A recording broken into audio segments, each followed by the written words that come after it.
Hello people, the CV3J here, and we are about to enter the Akumajo Densetsu Perfect Runs.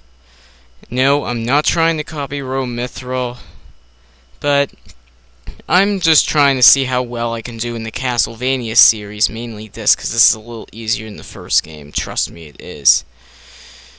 Well yeah, it's Akumajo Densetsu, not Castlevania 3, but I think I'm ready to give it a shot to go through every single level using both Trevor and Grant and taking no damage. Let's see how that goes. But first, we're going to the intro. I'm playing the translated version, by the way. And there we have Dracula's castle just sitting in the darkness.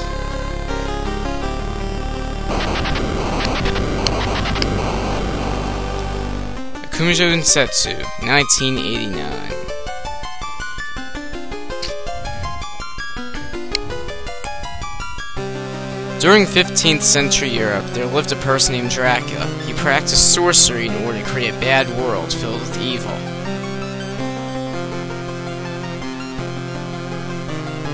He began taking over the continent of Europe, changing countries from good to bad. The good people of Europe tried to fight off Dracula, but no one was able to survive. And before anyone comments, yes, I know I put it in the walkthrough, but may as well since I'm playing it. Finally, the Belmont family was summoned to battle Dracula's vile forces. The Belmont family has a long history of fighting evil. Well, yeah, Simon Belmont, now we have Trevor. The townspeople became afraid of the Belmont's superhuman power and asked them to leave the country. Fortunately, the people found a mighty Belmont called Trevor.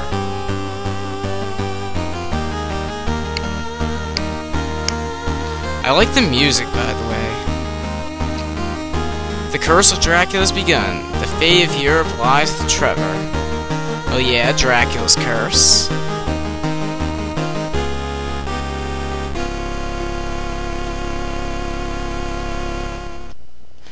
Okay, now we get to enter a name. I don't think anybody should find this as a surprise.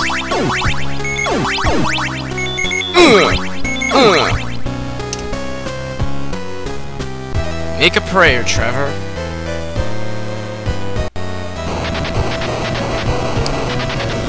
So here we go. So let's do this. We're upgrading the whip and we're getting the dagger. Known as one of the most useless weapons in Castlevania history.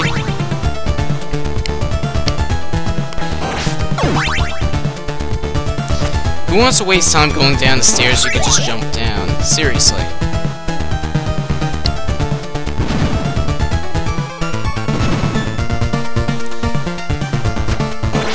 Yeah, you saw him use the dagger. I can use it. In Castlevania 1 it's not a good idea, but now we have Grant. It probably is a good idea. Because his primary weapon is the dagger. Those skeletons come in several varieties. That one just moves back and forth. And those bats are very annoying because they go in wave-like patterns that are kind of hard to avoid sometimes.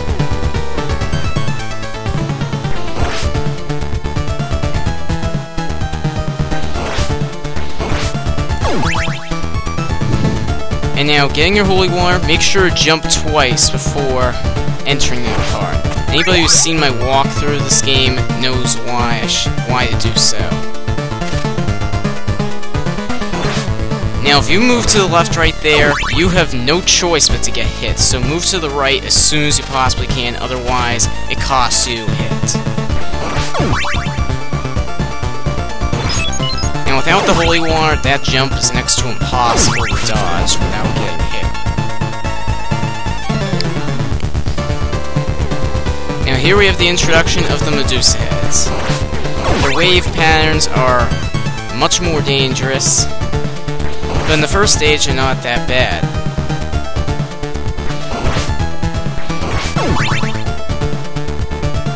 Come on, quickly! There we go.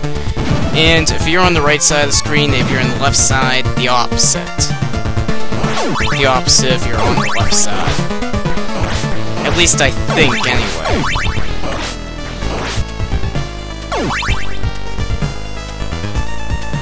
We just wanted to let that zombie go by, because that candle back there, that had the axe, and we don't want to switch to the axe. We want to keep the holy water as long as we possibly can.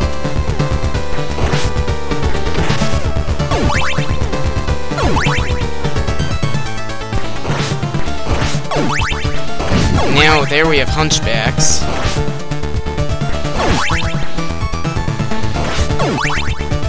Alright, 1, 2, 3.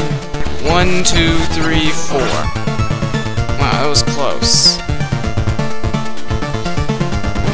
Now, for the first few seconds, this is a very hectic room.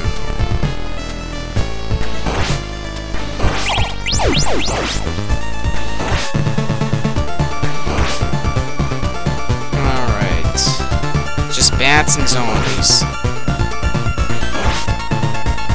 Alright, so now we have this bugger of a boss. This skeleton with the shield. I absolutely hate this thing as the first boss in the game. Yes, get up here so I can hit you. And now just... Come on, get over here.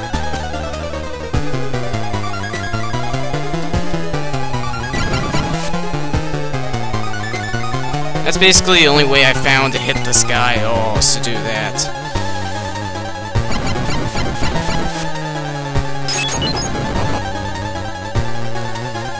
I've had a lot of trouble with this guy, and I've had to face at least one hit. Okay, just go under there. Come on, one more shot. I can do this. Oh, thank God. That stage was a thing. Glad to be done with that one. Now for the first stage, that boss was just a bugger. You'll see why in the outtakes. Not too many, but enough to show you where the problems were. Enjoy.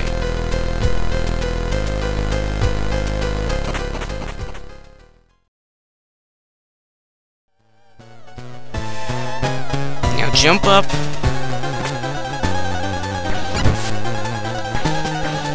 Oh God, I'm getting trapped. Oh, no. Oh, bugger! Come up here. Thank you. Oh! Alright. What the? Make sure to jump twice, otherwise you will not get a good height. Anybody who's seen my walkthrough of this game knows why. Oh! Seriously? Right there? Oh man. The first stage, they're not too bad. Oh. Whoa! I have no idea they could do that. Those bats are a pain because they move in wave-like patterns.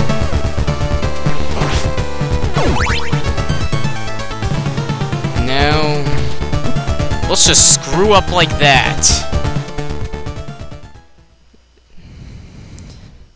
So as you could see from the outtakes, it's clear where the true difficulty was. Those 3 outtakes during the actual stage itself were me just being clumsy, and my AED just caused me to be clumsy. Either that, or it was the game that was just causing me to be clumsy altogether. And the Skull Knight, that's the name of the boss, by the way. He gave me a little bit of trouble until I actually discovered a secret on how to do it with no damage. So, where does the Skull Knight stand? As such, I give it a 2 out of 10. Now, the main reason for that 1 extra point is due to the Skull Knight. He is kind of hard to read sometimes, and due to only starting with Trevor, it could be very tricky to get through there without getting hit at all. I mean, as you saw, I never knew how to get him into, like, that DNA pattern. But if you keep doing that, he's very pattern-based. That is, if you have the holy water. Just keep spreading the holy water, and you should be good. Good and golden, and you will be done. That will just be a piece of cake for you. So 2 out of 10 seems about right for Stage 1, Warakiya Village. So with that, that's it for this one, and I'll see you in Stage 2.